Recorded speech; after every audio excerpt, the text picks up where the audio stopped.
اب جو کابینہ میں سے جو خبریں آ رہی تھی کہ گورنر راج کے حوالے سے غور و خوض شروع کیا گیا ہے، تو آج کے اجلاس کا جو میں نے پتہ کیا ایک یہ بھی تھا کہ اس کو پرولونگ کیا جائے گا۔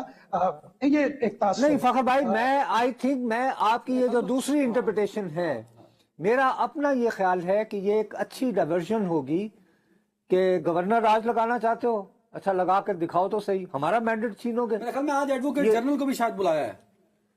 جی بالکل، اس حوالے سے بات چیت ہوگی، لیکن 18 امینڈمنٹ کے بعد میرا اپنا یہ ماننا ہے کہ الیمین، اور ظاہری بات ہے وہ بھی اس سے آگاہ ہیں جو قانونی ماہرین ہیں، لیکن وہ زیادہ تر کوشش یہ کریں گے، دو چیزیں وہ کوشش کریں گے۔ ایک تو ظاہری بات ہے اپنی کرسی بچائیں گے، حالانکہ کچھ ان کے ساتھی ایسے ہیں کہ جو حالات صوبے کے اندر ہیں تو یہ شہادت وہ یہ سمجھتے ہیں، جس طریقے سے پی ڈی ایم حکومت نے جو حرکت کی تھی وہ یہ سمجھتے ہیں کہ ان کے دوبارہ احیاء میں اس کا بہت اہم کردار ہوگا۔ اور دوسری آپ جب شہادت کا لفظ کہتے ہیں تو شہادت تو اسی صورت ہوگی نا، آپ کو میسر اگر وفاق جو ہے وہ گورنر راج لگا دے، بالکل تو فرض کریں اگر وفاق جو ہے وہ گورنر راج نہ لگائے تو پھر تو شہادت نصیب نہیں ہوگی۔ اور وفاق نہیں لگانا چاہتا، وفاق شہادت نصیب نہیں ہوگی۔ یہی جو باقی ساتھی ہیں اور خود جو اپوزیشن جماعتیں ہیں، مثال کے طور پر عوامی نیشنل پارٹی، وہ بھی اس کے حق میں نہیں ہے، کیونکہ وہ بھی گراؤنڈ ریئلٹی سے آگاہ ہے کہ اگر ان کو ایک موقع یہ دوبارہ دیا گیا تو یہ دوبارہ آ سکتا ہے۔ آپ نے مولانا فضل الرحمان کے حلقوں سے کچھ خبر گنسن لی ہے کہ ان کا گورنر راج کے بارے میں کیا خیال ہے؟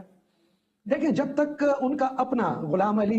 گورنر ہاؤس میں ہوتے تھے تو ان کی بڑی زور و شور سے یہ خواہش ہوتی تھی کہ گورنر راج اور گورنر ہی پرولونگ کیا جائے، لیکن جب پیپلز پارٹی کی جانب وہ بھی اس حق میں نہیں ہے سر، وہ بھی نہیں ہے، پیپلز پارٹی والے بھی اس حق میں نہیں ہے، مطلب زرداری صاحب نے ہماری اطلاعات کے مطابق جب یہ تجویز بہت پہلے آئی تھی تو زرداری صاحب، اور ایک اور بات بھی ہے کہ اہم ادارے بھی وہاں گورنر راج نہیں لگانا چاہتے، وہ چاہتے ہیں گورنر راج، وہ سمجھتے ہیں کہ گورنر راج جو ہے وہ پی ٹی آئی کو فیور دے گا پولیٹیکلی آن گراؤنڈ۔ اچھا ٹائم کی کمی ہے فخر بھائی، کچھ دنوں بعد جب اجلاس شروع ہوگا میرے خیال میں وہ گرجیں گے، برسیں گے، کوشش کریں گے کہ ایک تاثر یہ دے کہ میری یہ خواہش نہیں تھی، میں سیاسی بنتا ہوں، میں سیاست کی طرف جانا چاہتا تھا۔ ایک طرف وہ دو دائری تلوار کی طرف وار کریں گے، ایک طرف پارٹی کے وہ حلقے جو ہاکس ہیں جو یہ سمجھتے ہیں کہ یہ تو ہے نا فخر بھائی، لیڈرز کی لڑائی، ٹائم کی کمی ہے۔ مجھے پبلک سینٹیمنٹ بتائیں، یہاں ساؤتھ پنجاب سے کچھ لوگ آئے لیکن مجھے یہاں اس میں نظر نہیں آئے، جو بلو ایریا جو لوگ پہنچے، بلو ایریا جتنے لوگ تھے وہ سارے ہمارے پختون بھائی تھے اور وہ بہت چارج کراؤڈ تھا۔ جو کچھ ہوا دیٹس اے ڈفرنٹ ڈیبیٹ، لیکن میں نے جتنے لوگوں سے انٹریکٹ کیا فخر بھائی، میں نے اتنا چارج کراؤڈ نہیں دیکھا۔ پی ٹی آئی کے جتنے لوگ آئے ہوئے تھے وہ بہت چارج تھے اور بڑے جوش کے ساتھ پختون بھائی وہاں موجود تھے۔ وہاں یہ سب ہونے کے بعد وہاں کی جو پی ٹی آئی کا کارکن ہے وہ کیا سوچ رہا ہے؟